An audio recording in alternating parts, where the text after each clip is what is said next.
Greetings, everyone. This is Payman Lorenzo, your host of the Leaders Without podcast. Today, I have yet again another amazing guest, my new good friend from Ireland, Jacqui. Jacqui is a phenomenal professional. I love her mission. She's on a mission. She says she works with transformation, transforms her clients the moment they get into her office, and when they leave, they're a totally different person. And she has a saying that I really love. She says, the most important relationship you can have is with yourself. Self-knowledge is self-empowerment and become an authority in yourself. That's an amazing mission. I love that. Jacqui, welcome to the show, my friend. Thank you, Payman. Thank you for having me. Pleasure is all mine. Thank you for being here with us. It's an honor. First of all, for people who don't know you, who's Jacqui? Who's Jacqui? Well, Jacqui is just Jacqui's Jacqui. She's an ordinary girl who got fascinated in what it was that was holding her back in her life. What was it? She wanted more meaning in her life. And she loves her family. She loves cooking. She adores animals. She loves her garden. And she loves people. And the passion is there in empowering and inspiring people, because I go around telling a lot of people they are incredible, because they are. And we need to hear that. We need to hear that more often. I love that. I love that. That's exactly true. We need more positivity. So first of all, I want to know, as I told you earlier, I want to have a heart-to-heart conversation. I want to know more. We're going to talk about your professional, achievements, but first and foremost, I want to know the person behind the title.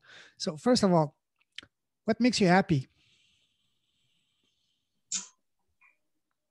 Happiness for me comes kind of in many ways. Like, I could be very happy and peaceful going around in the garden.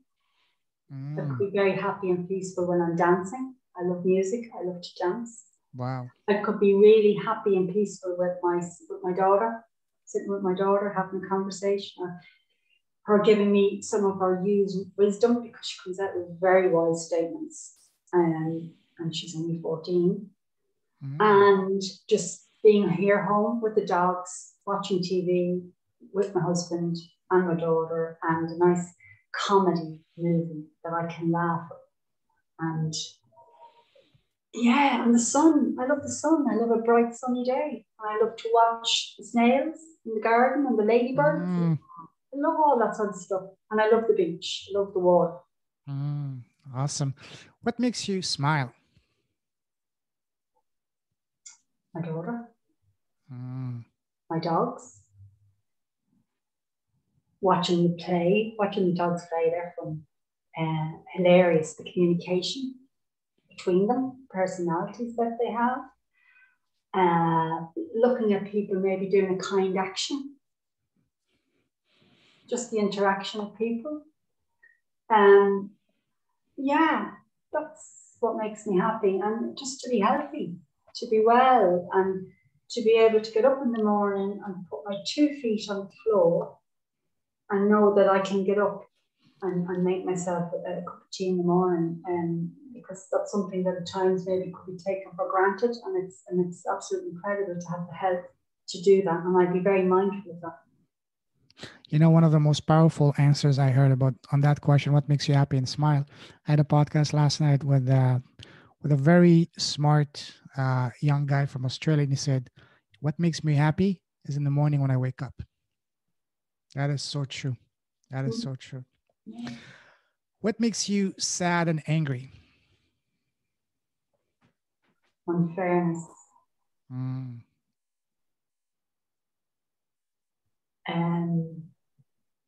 Not being direct and honest.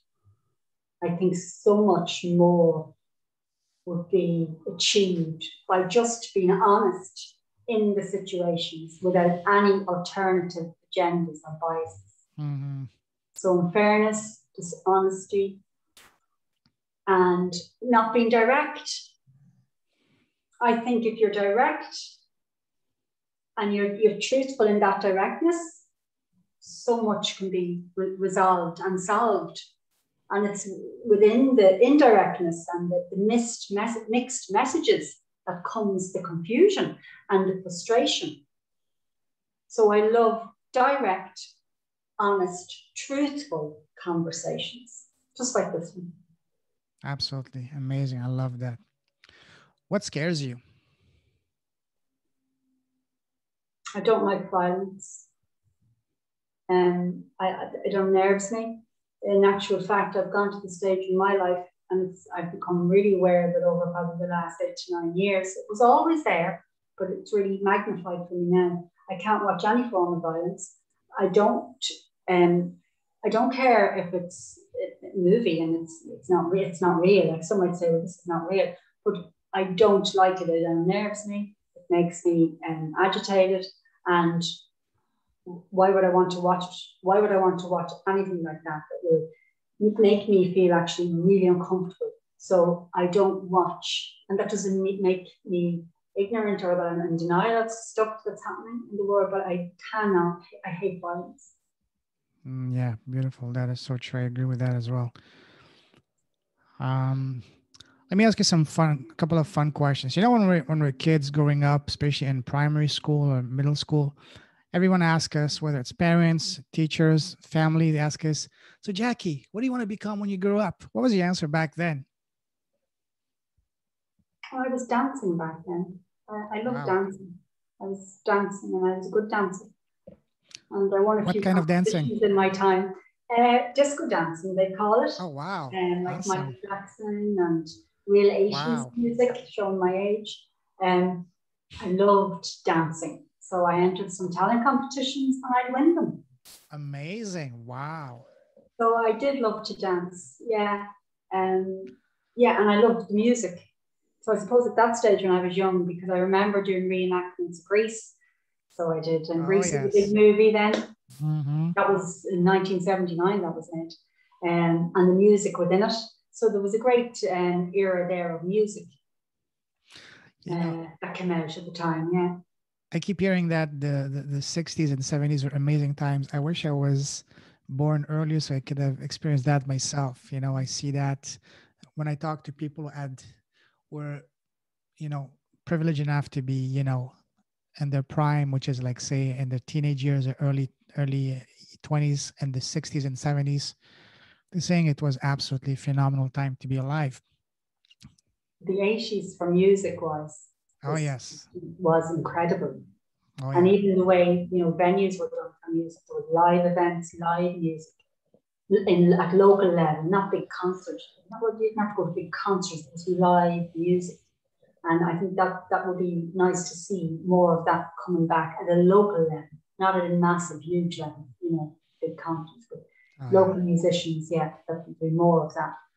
Music, which was much more about substance, about the music was much more of higher quality, because I personally I much prefer to listen to the 70s, especially. I love the 80s, the music from the 80s, and even I love jazz and bossa nova. I listen to Frank Sinatra and Tom Jobim from the 50s, 60s, 70s, Natalie Cole and all that. I mean, I absolutely adore these legends. I wish I was alive at that time, because we don't know what, I mean, I don't even know. If you ask me what's the current latest hit, I couldn't answer you because I'm not interested in the current music. Yeah, I have to say I'm the same. Unfortunately, I couldn't help you on that, but I could fairly talk to you around the 80s, and as you say, Oh, yeah. The likes of Nat King Cole, Frank Sinatra, singers that had incredible voices and will be around for a very long time. They've left huge legacies when it comes to music. And when you sit and you listen to some of these lyrics and some of the songs, so deep, so powerful. They're incredible. Really, if you sit and you go, wow. So beautiful, so way pure. Ahead of their time. Yes, yeah, and way ahead of their time when you think about it. Some of these lyrics, if you study them, they're just like poetry almost, Yes, yeah. Unlike now, it's all about shake it, shake it, shake it, whatever, and all the other craps you hear, it's and I can feel the same thing about movies, films. I just love the old movies, especially the westerns, the old James Bonds or whatever. I just, like, 2 nights ago I watched a western from 1966 with Bart Lancaster. Absolutely phenomenal. I love the old school actors. Completely they were made of a different, as we say in here, a different pasta. They were real. I miss those kind of real movies. And I do think, Payman, too, that the black and white really gave it that iconic look. black and Mm-hmm. white movies, you know, Oh yeah. and the likes of I loved Gregory Peck. You know, there was just some brilliant movies, and then coming up, then there was I loved Rock Hudson as the Rock Hudson Doris Day movies came along. They were brilliant movies. There were some brilliant movies, as in brilliant comedies. You know, really classic Oh comedies. yes. Oh yes. Um, so I love the old movies, and I love one of my favourites is obviously it's an Irish made movie with John Wayne, The Quiet Man. Oh yes. Have you seen that? Which one?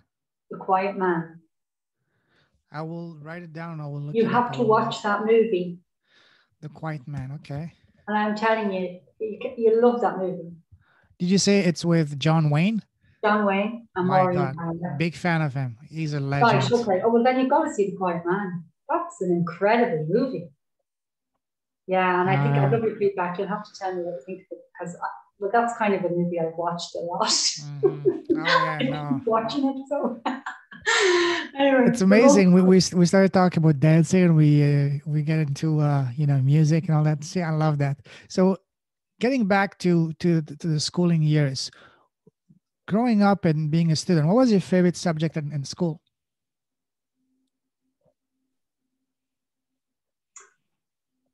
none really. Now that I look and I say none really. I just kind of did it because I had to do it. Yeah. Yeah, I wouldn't have, you know, I never got into trouble. I was never in trouble in school, but I wasn't someone who was mad, keen, and eager to each. Yeah, yeah, no, I didn't actually. Now that you asked me that, um, of any of them, and I'm not very good at the language anymore. For the years I practiced, I did enjoy French. I Oh do really? remember enjoying French, and I do remember liking my French teacher. She was brilliant. Tu parles français? You know, parlez-vous français? Just Okay. oh, sure you're yes, where you are. Sure, you're near Quebec, aren't you? Well, I'm in Toronto, but I grew up in France, Okay, in the south lovely. of What part? France. South of France. The southwest. Do you know Pau? No. Pau is a small town. Well, it's the town of one of the most emblematic kings of France, King Henri IV, Henry the Fourth, is originally from. Is just if you know if you picture the southwest of France, the Pyrenees, you see Biarritz, Bayonne, just between Bordeaux and Toulouse. Okay. Just in Wow. the south, like an hour from the Spanish border, an hour from the Atlantic Ocean. It's called the California of Europe because the weather is absolutely stunning there. Our winters are very mild, and yeah, I love it. I miss that place. So Okay. And are you long gone from there? we left my family. Well, my family has been a nomadic because my mother loved traveling a lot, and my father worked as a geologist, archaeologist. I was deployed all over the world, and you know, we left France when I was way back in 95, when I was 14 years old. So, Mm. and then we moved to Canada. And after that, as soon as I could, as I said, I lived in 10 countries on 4 continents. I just love exploring the world. The world is so beautiful that, you know, some people might say that living in 10 countries is a lot, but I think that 10 countries is not even scratching the surface. There's so many more places I want to experience. Like I've never been, believe it or not, I've never been yet to the UK. I want to go to the UK, especially Ireland. All Scotland, Wales. Of course, England, and there's so many places. I would need at least 10 to 20 lifetimes to really, even scratch the surface of what this beautiful planet has to offer. Absolutely. And it's some education, isn't it, to say that you've already done 10 countries? I mean, it is an education that you will not get in the geography book. You know the That that experience that you've had. that's a great point because the best one of the best for me, the two best schools of life are one, sports and traveling, because you learn so many, the most important values in life through that.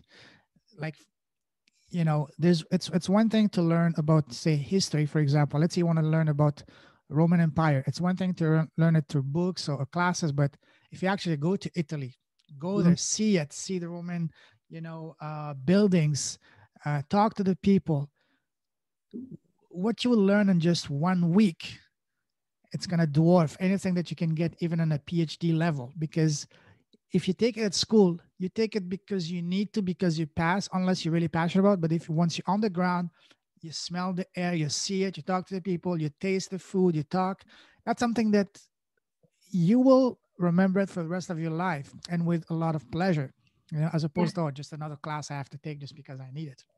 Yeah. So what does that tell us? That tells us that we should be out doing, meeting.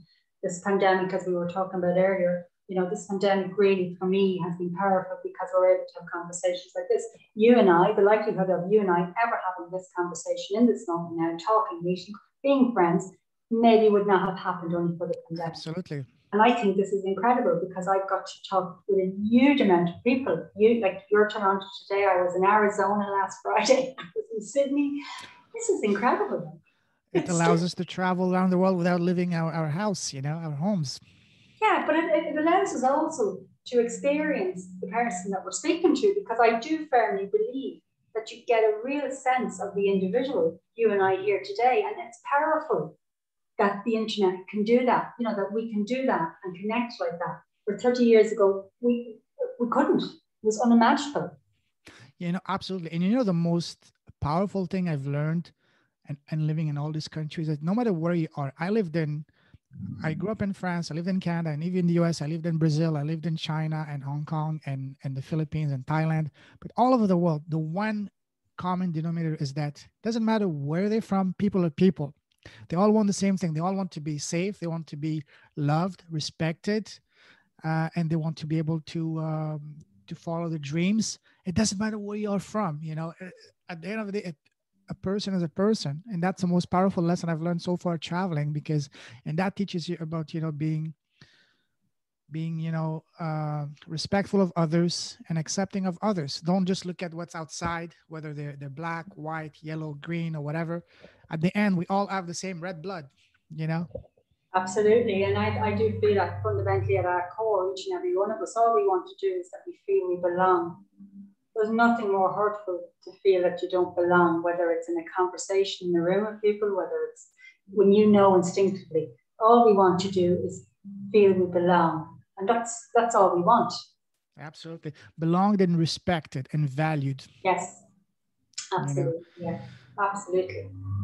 Yeah, that's amazing. Wow, I love this kind of conversation. So let's get back on track here. I want to ask you about looking back at your life. How was you from the moment that when I asked you what did you want to become when you grew up, you said you loved dancing. So looking at your path, fast forward to now, how did your path evolve? Was it a smooth sailing? Just you got into, as soon as you finished school, you went on one direction and you kept in that direction, or did you have to make turns and different ways? And how was your path? How did you get to where you are now? How did I get to where I am now? I suppose, well, the book that I wrote, which is The Inspired Healing Power, gets into that life traumatic event that happened to me. And I suppose as a consequence of that, I was only 15 when that happened. What I didn't realize at that time, and I only know really now in the last year in writing the book and now talking with people about it, is that I took on a set of coping strategies and skills in that moment. And part of that coping strategy or skill that I took on in that moment was that I became a great advocate. I became, and I only said this the other day, and I used it because it's not a word I would have used before, is I nearly became a little bit of a warrior, as in I would be your great asset if you're in trouble. I would come and sort something out for you. You ring me payment, something has happened, I'll help you, let's sort it out. And I fell into advocacy work, in the community work that I did for years. I oversaw a community organisation whereby we took in long-term unemployed people, we retrained them, upskilled them, and either put them into further education or back into employment. But also we dealt with the public. So I loved that because you had everybody coming in from the public, from young to old, and you could support and help people there with payments and queries. And so I did a lot of advocacy work, both in my personal and professional life. And I was an advocate. And I think that's why I use the quote, "You are your greatest advocate," in the book, whereby, if you're looking for someone to come and help you, start looking at yourself, because you are your greatest advocate. And you know exactly what you want. I can't tell you that no more than you can tell me what I want. And it's about helping people to come to that place in themselves to say, yes, do you know what? I want that. I'm going for it. And not to listen to all the other noise that comes in to question, well, why would you do that? Are you sure you want to do that? Are you too old for that? Or you haven't enough money for that? All this stuff. And to encourage others to say, if you feel at your heart, do you want something, you go for it. Absolutely. And what it will do is it will get rid of your regrets. Because there's nothing worse than to have regrets. Absolutely. Even if you're not ready, you know, the Americans have a saying that, was it fail fast, fail forward, something like that. Just don't get bogged down by the small detail. Just go, go, go, go. Even if, of course, just like when you're trying to do anything as a kid, you're trying to walk the first few times, you will fall. You're trying to ride a bike, you will fall. But just because you fall doesn't mean you're gonna spend the rest of your life just laying down on the ground. No, you will get up. Same thing in this. You know, the first few times. You mentioned something similar to that earlier today when we were talking. I believe it was offline. You said we need to embrace our mistakes. We need to embrace failing, because failing and our mistakes are our biggest, you know, lessons, our biggest teachers, the most powerful ways to learn. Because unless we actually fail, or because, you know, it's one thing to know what to do, but it's equally, if not doubly more important, to know what not to do. Yeah. Absolutely, but also in those moments of learning the lessons rather than calling it a failure, we're demonstrating to others that's watching us, God, he keeps getting up. I'm going to try that. And not sort of demonstrate across, oh no, and talk, oh no, don't do that again. That's not what life's about. That's not why we're all here. We're here to grow, evolve, and to continue to evolve. And actually, we'll never stop evolving. Because at this moment, we're not the same in 2 hours' time at this moment you and I having a conversation, because something will have shifted in us. Each and every part of us will have shifted. So, you know, to embrace change in that way and to say, you know what, in every minute and every moment, sure, we are changing, and it's just part of life, and go for it. And don't give up on those dreams and desires from a fear of something that actually is really not real, because you know what fear stands for. It's evidence appearing real. And it's simply, you know, it's all these stories in our heads. If I do this, or, you know, or if I came on that, if I talk now to payment today, I couldn't do that. It'll all go wrong. It'll be all disaster, and talk myself out of it. Instead of saying, I'm going to trust that I'm sitting in payment, two human beings having a lovely, heartfelt conversation. Who wouldn't want a heartfelt conversation? Absolutely. If we're all going around talking about how we felt and how talking from our hearts, and we weren't suppressing and we were expressing, we would see a lot more happiness in the world. Absolutely, absolutely. Couldn't agree more with you. You said it perfectly. And that's a perfect segue. You mentioned story, and the story we tell ourselves. I'm sure you heard the saying, change your story, change your life. So we all have had at one time or other to change the story. And by story, I mean what we're telling ourselves when we're having this internal conversation, you know, oh, what do you think you are? You can't do that. You're too old, you're too young, you're not smart enough, or whatever, you're not handsome or pretty enough, or whatever, you're not strong enough. So we all have had to change that story. So looking back at your life, Jacqui, when you had to change your story in order for you to get closer to your dreams and goals, how did you do that? How did you change your internal story? I love this. This is where, you know, what I do with clients. We've got to start with these thoughts, don't we? We've got to start with this negative self-talk. And what's powerful for me was, in a blog I did a while back, was, you know, that was hugely powerful and shifted it. I was not my thoughts. You are not your thoughts. And, you know, that's just one sentence. But if you really sit and you think about that, and then you watch your thoughts and you go, oh, I'm not that. Oh, I'm not stupid. Oh, yeah, I do matter. When you start to take, you know, control of that, regulate, you can't stop them. You can't stop the flow of them. They're just there. We all have it. We all have them. But what we can do is start to be deliberate in regulating them and replacing them with ones that work for us. So, you know, once again, in the book, there's a set of toolkits there. I talk around thoughts. I talk around our beliefs, how our beliefs can limit us in our lives.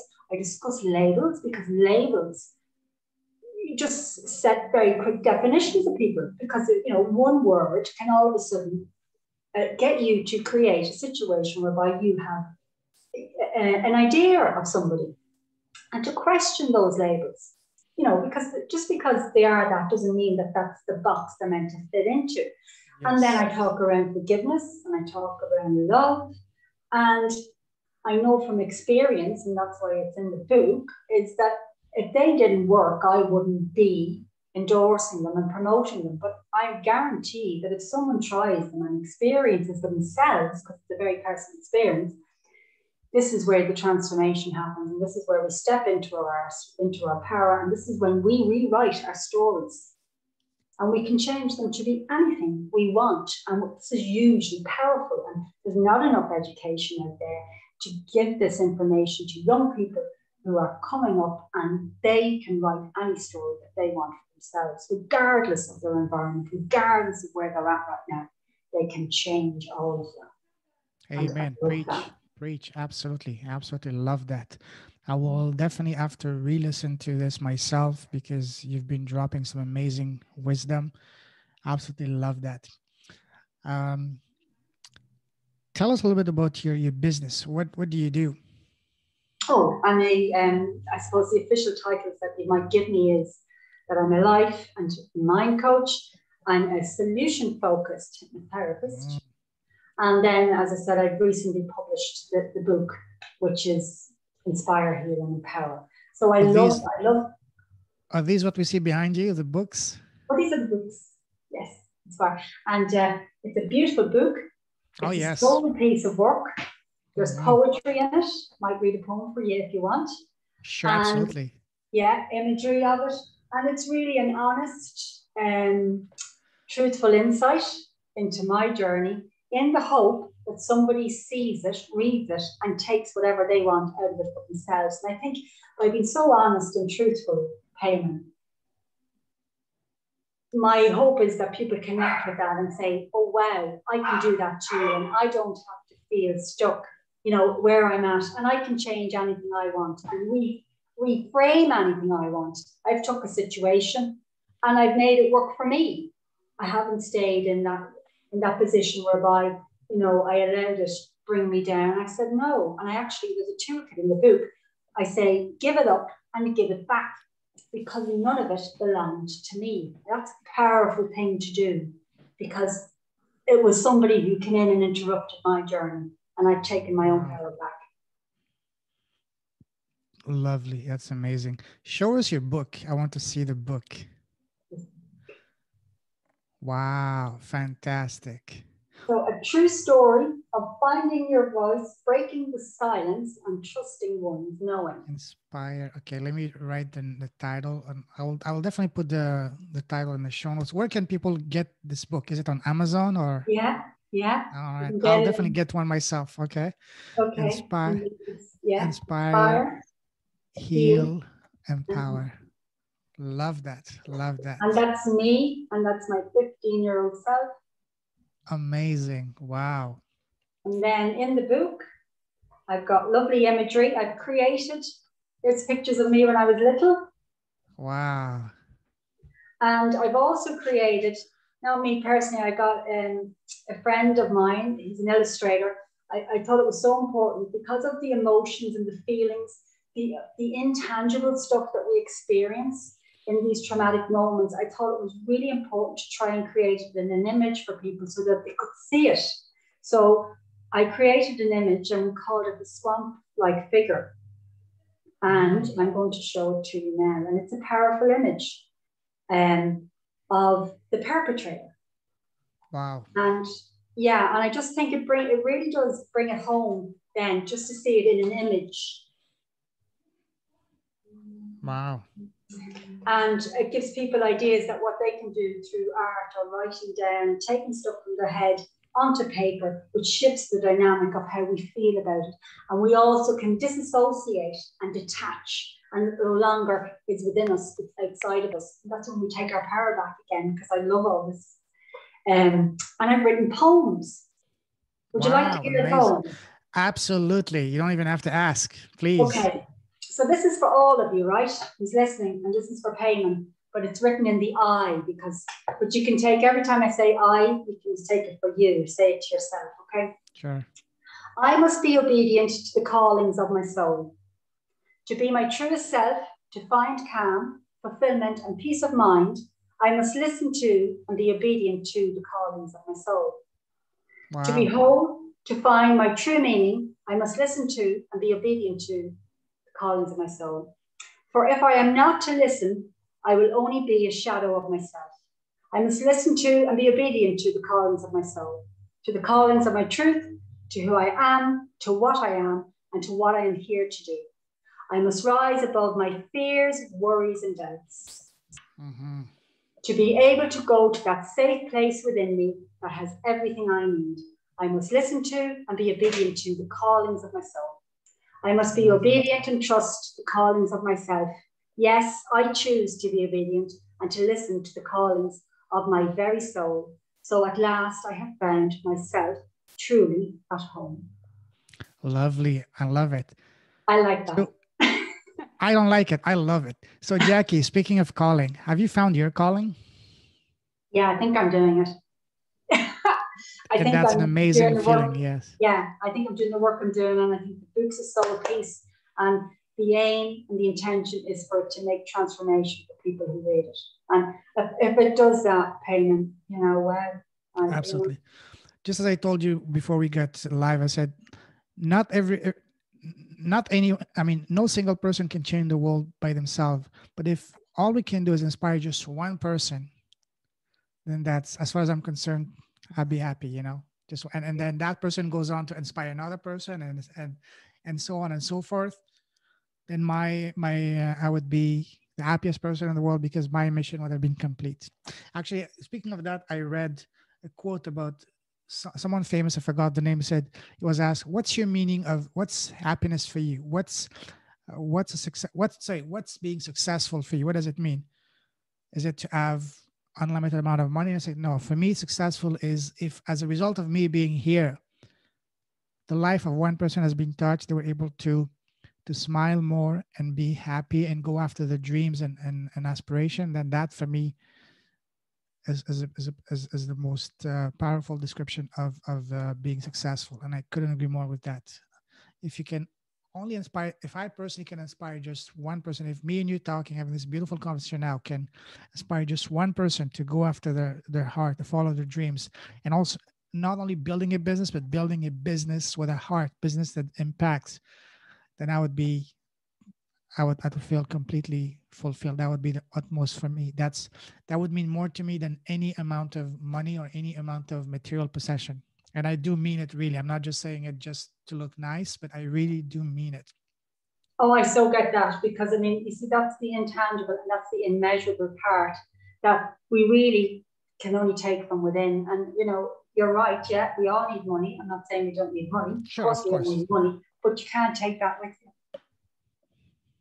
You mentioned something beautiful. You said, when I asked you, have you found your calling? You said yes. When did you realize that, hey, this is it. This is my calling. I'm on the right path. And let me ask, and let me add a second part to it. Was it a single moment, a single episode, or was it a progression? You could say because I continually learn and I'm knowledgeable and want to learn and get more knowledge and stuff, it's evolving, right? But I had a wake up moment. I remember saying, I've just woken up. And all of a sudden, I could see my sight, and not just my eyes. Something had shifted. A veil had come off, and everything seemed clearer. And I went, oh, I just woke up. And I remember my husband, Pat, going, what did you say? And I said, I've just woke up. What caused it? Well, you see, stress and annoyance can do that, and pressure. And when you resist it with a situation that's making you so unhappy and you're not aligned with your values and what's important for you, and because you're so self-aware, you now know this, you've got to move. You've got to, go, just go and stop resisting and say, I've got to go now. So I made a lot of changes in the last few years. I resigned from a 25-year-old career to do this, to go out on my own. Beautiful. And because I had to be honest and truthful with myself, and I had to follow my heart, and I had to do what I felt was right for me. And I did feel that, what's happening, and as I evolve and as the business grows, and like there's the book. I never thought, Payman, I would have a book 2 years ago. That book is something, quite magical, to be perfectly honest. And it's so honest and raw and truthful and inspiring. That I think, if I didn't trust myself, my own gut knowing, it wouldn't be there. I'd still be maybe somewhere miserable, unaligned, going, oh, I can't change this, I'm stuck, whatever. And then, there's that shift, that jump, that trust that you've got to take. Yeah, I don't know. It just has to be done.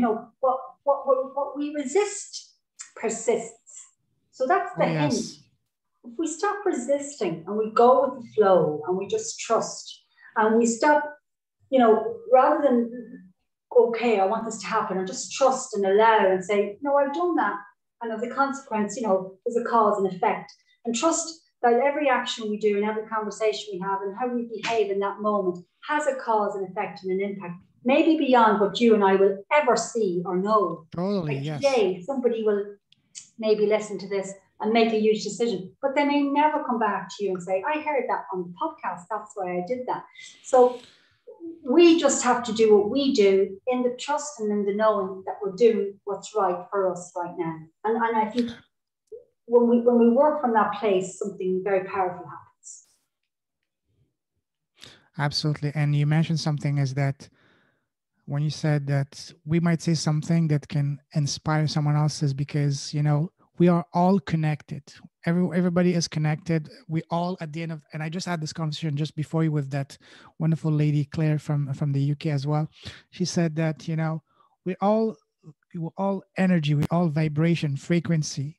She is an empath, and she said she can read the vibration of people when she walks into a room, and that's beautiful because at the end of the day, we all what do you call it?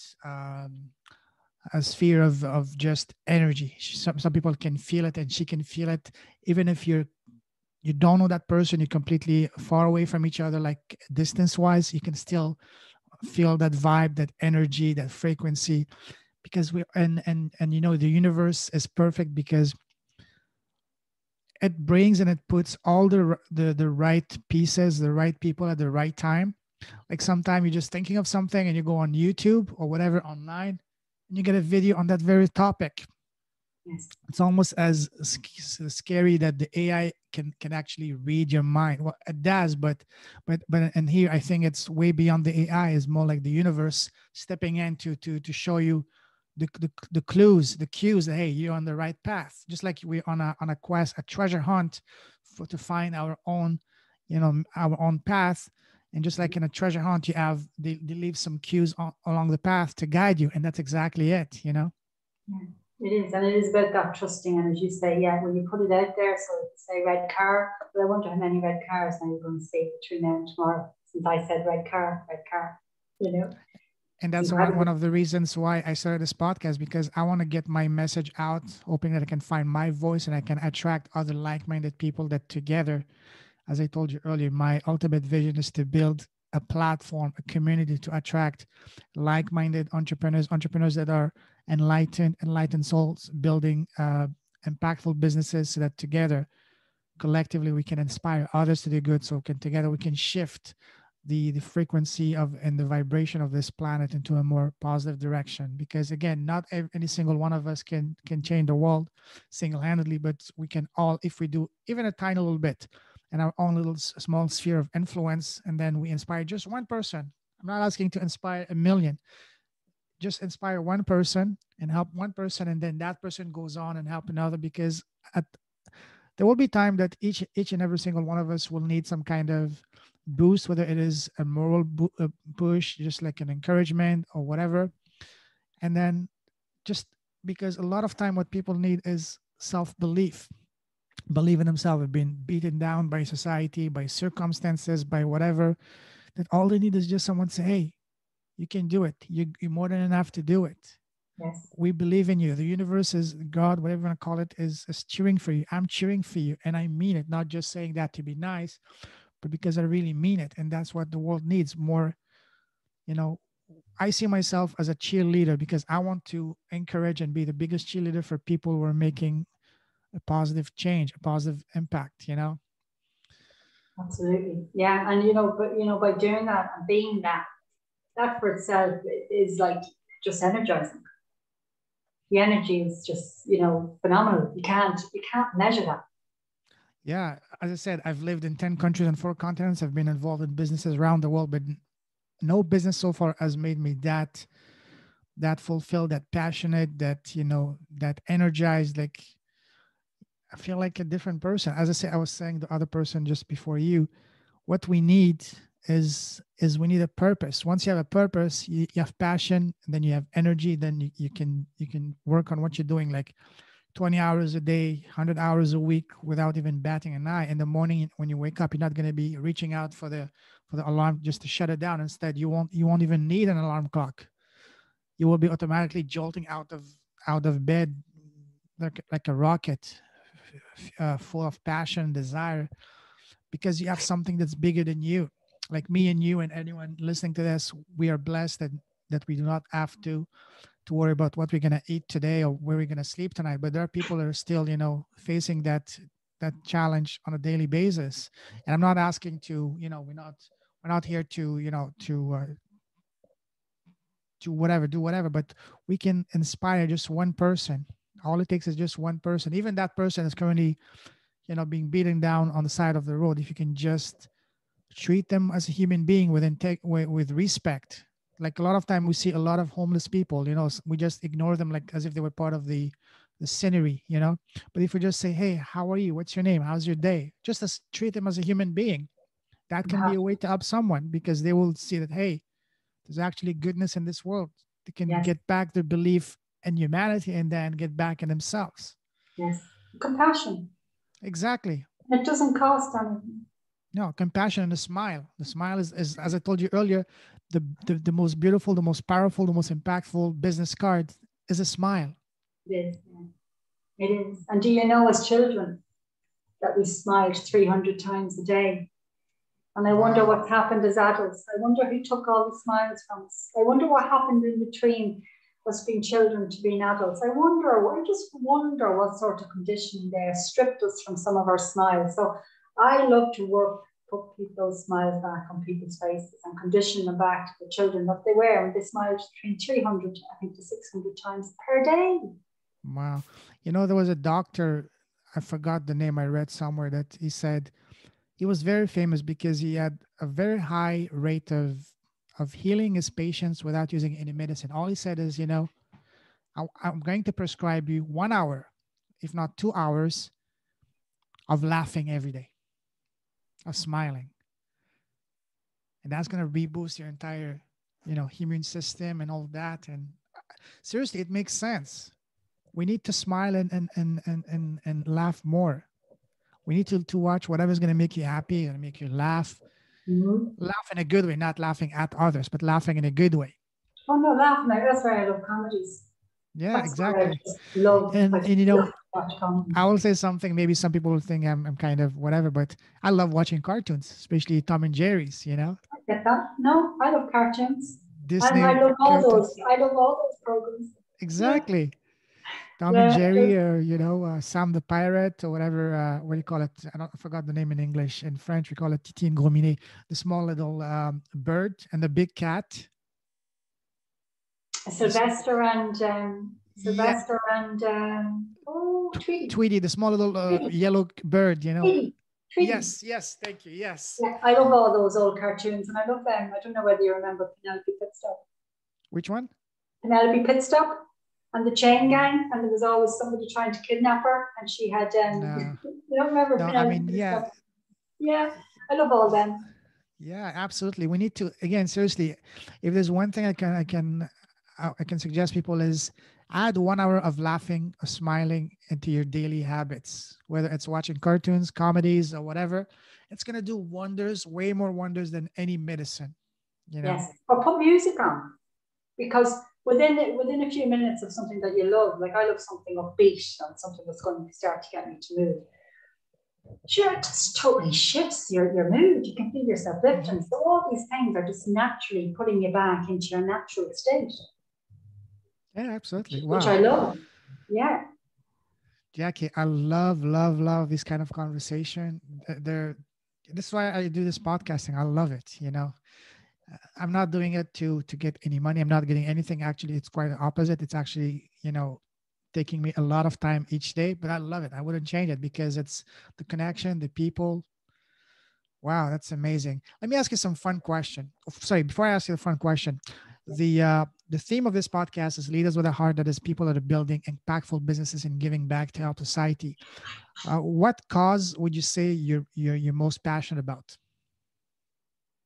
Oh, it's a tough one, isn't it? When you're always asked, kind of, there's a couple of things that I would be, really interested in for my own personal reasons. And there's some great charities. There's MS, multiple sclerosis.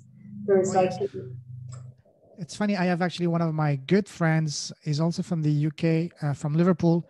I used to live in China. He used to live in China, and he almost like a very healthy young guy, like 24 years old. All of a sudden, he had MS, and he almost was paralyzed. He has an absolutely phenomenal story. Highly recommend if you have the time to watch it. It's on my channel. I can send you the link to it. yeah, Absolutely mind blowing story. How he almost died, and by the grace of God, he was able to go back to Liverpool to get traded by his family, because he was literally, imagine a young man, 24-year old, the full strength of his life being mm-hmm. completely shut down. Well, Just I know I have someone personally in my life who has it too, and unfortunately, at the age of 22, was struck down with it. But that's 33 years ago. That's 34 years ago. So I would have a particular interest in that, and I have a particular interest in dyspraxia, autism, and I have anything to do. There's a wonderful charity here too in Ireland, the Make Wish Foundation for children who are dying, and the Jack and Jill Foundation for children who wow. are life limiting. They do fabulous work. So there's amazing charities here that's doing amazing work. Hmm. Um, Absolutely. it should be probably more subsidised than they are. Absolutely. If you can, I would recommend for you to watch that episode with John. It's gonna blow your mind. It's an amazing story, and even maybe you guys can connect, because I've been encouraging him to start his own podcast, to share his own story, his own experience with other people suffering from that. Yeah, So so send it to me. Yeah, send it to me. Would you absolutely, kind I will yeah, connect you with him. absolutely. I will connect you to him on Facebook after that. Is an amazing guy, very driven and a big heart. And I was trying to. I told him, listen. Actually, I met him the last time I met him. I was living in Hong Kong. He was in Hong Kong. I said, listen, buddy. There was a community or a source of someone to give you hope, to give you belief. Hey, you're gonna be okay. I've been through that. At one time, I couldn't even completely paralyzed from the neck down. Even couldn't even just move anything. But now, by believing in myself and having the proper treatment, most importantly, because most treatment and healing comes from here, the self belief that you can make it. And he had that strong self belief, and thank God now is fully cured by now, and is resumed a normal life. Is like he has a job and a proper life. Just like, sure, he cannot maybe play sports like before, but that's okay. Still Yeah, able but to he's function as a mobile. normal. He's walking. He's walking Oh, and he he's can, he can mobile. walk normally. He can walk normally. He can even. I mean, he used to play football and rugby. Maybe now he cannot play rugby anymore, but football he can still play, and just have a normal life as a normal man, normal human being. Yeah. So I'll definitely connect you with them. Absolutely. Um, let me ask you now some fun questions to end this. Um, do you have your own podcast? No, Why not? like that's, I think I'm very near to starting one now that you say that, Yes, I you will know. tell you more Yeah. about the benefits of a podcast after this. I will share with you the story of a man in Florida who's been building a killer business, an 8-figure business with zero ad spend, all using the power of podcasting. I'll share that to you after this call. But so imagine that you have your podcast, and today you have the most precious, the most special person in the world for you, which is yourself. What would be the first question you would ask yourself? And by that, I mean not a question. The first question that would come to your mind right now. Don't try to think too much. What is the first question that would come to your mind right now that you would like to ask yourself on your How much you podcast? can hear? Sorry? How did you get here? Wow, lovely. And how would you answer that? And a short and sweet answer. Never giving up. Love that. Persistence. Persistence and persistence. And then some determination. Determination. Never give up. That's key. That's powerful. Now, imagine that you're blessed to have a time machine, and you can go back and talk to you're sitting face to face with your 18-year-old self. What would be the first advice you would give yourself, knowing all that you know now?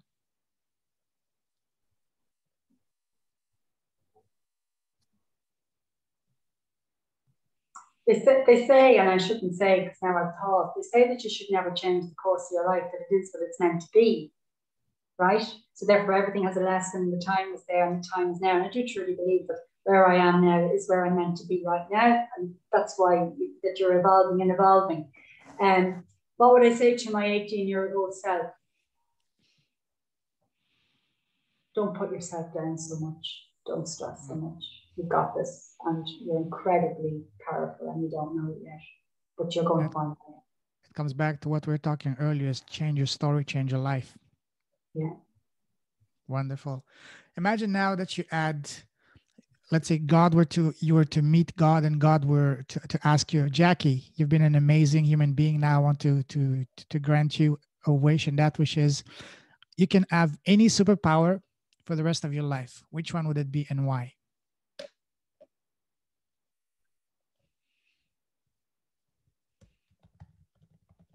Awareness. Expand on that, please. Instant awareness. Instant awareness for individuals to become totally conscious and aware. Because it's a powerful self-awareness, coming in authority in yourself, having that relationship with yourself is powerful because we can't change outside our circumstances. There's only two things under our control in our lives, and that's our responses and our reactions. End of story. There is only two things, I'll say it again, in our lives that we have control of, and that's our responses and our reactions. And when we get that, and that filters down at a very core, deep level, that's usually powerful because now we're in the position whereby we take our own power back. Because it's not outside. The things outside of us can't give us our happiness. It's only within. Exactly. It's not what happens that matters, it's how we react to what happens. That's exactly it. Absolutely.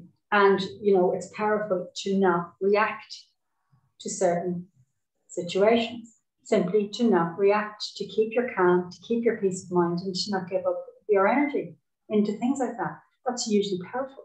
And it's maybe it's underestimated or misunderstood, but it's hugely powerful.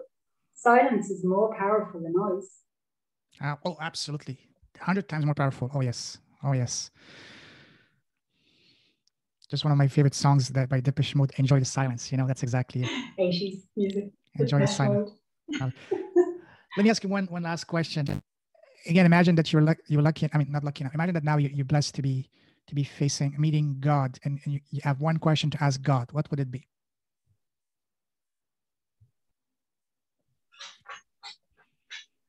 Where's the room where all my people I love are? Because I just want a permanent party in there.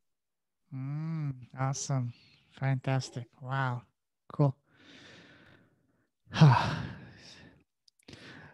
What's do you have any parting tips for anyone who would like to find their calling or just be more in tune with their heart? Well, it's, as I say, it's in the book, it's in the cover, you've got to trust your deep knowing. You've got to trust that instinctive part of you that's given you that guidance. And we all have it. We experience it from very young. We know in the schoolyard who we want to play with. We know in situations, whether it's in a work environment or other environments, we know when we enter a room, the party, we know who we naturally gravitate to. And it is about tuning into that instinctive part of us and allowing that to guide us in every area and aspect of our lives.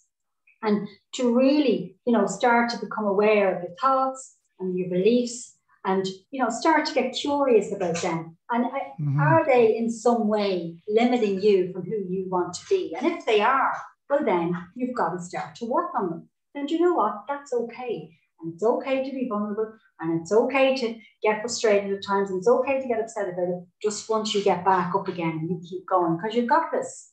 I mean, we've got it, and it's about that encouragement of each and every one of us. We have got it. You've got this. That's powerful. I love that. Yes, we're more than, each and every single one of us is more than capable enough to do what we meant to do. Absolutely. Wow, I love this conversation. We can talk for hours. You're an amazing human being. I love that. I can see you have a beautiful heart. If someone, what's the best way to connect with you if someone wants to reach out to you? So they can get me through my website, jacquitaaffe.com. And they can just simply put in a message, direct message there. It's the handiest way to get me. They'll reach me that way. Awesome, fantastic. I'll leave that in the show notes, and also send me the link to your book. I can just find it myself on Amazon. I'll put it on the show notes. Yes, please do. And I will get a copy myself, because I want to see what you have, and also because I love encouraging other human beings that are doing beautiful things. So I will definitely get one myself. So thank you, Payman. I can't wait to get your feedback on it and read it. I just can't wait until I can get my hands on it. I'll get it today, and hopefully I'll get it by next week. So yeah, very much looking forward to it. Well, Jacqui, it's been an absolute honor, a blast, a pleasure talking to you. I salute you. You're a true leader with a heart, but most importantly, you're a true enlightened soul. I can see in your eyes and through your words, because your words don't come from your mouth, but from your heart. And that's what I want. I want to have a heart-to-heart conversation, and we just had that. And as I said earlier, I wish I had started recording earlier, because we had a beautiful conversation earlier, but then we just had an even equally, if not more, beautiful conversation after that. You're a phenomenal person. Keep smiling, keep shining your light into the world, and stay safe, stay awesome. God bless. Thank you, Payman, and you too. You keep shining. Thank you. Take care. Have a great one. Goodbye. Ciao, ciao.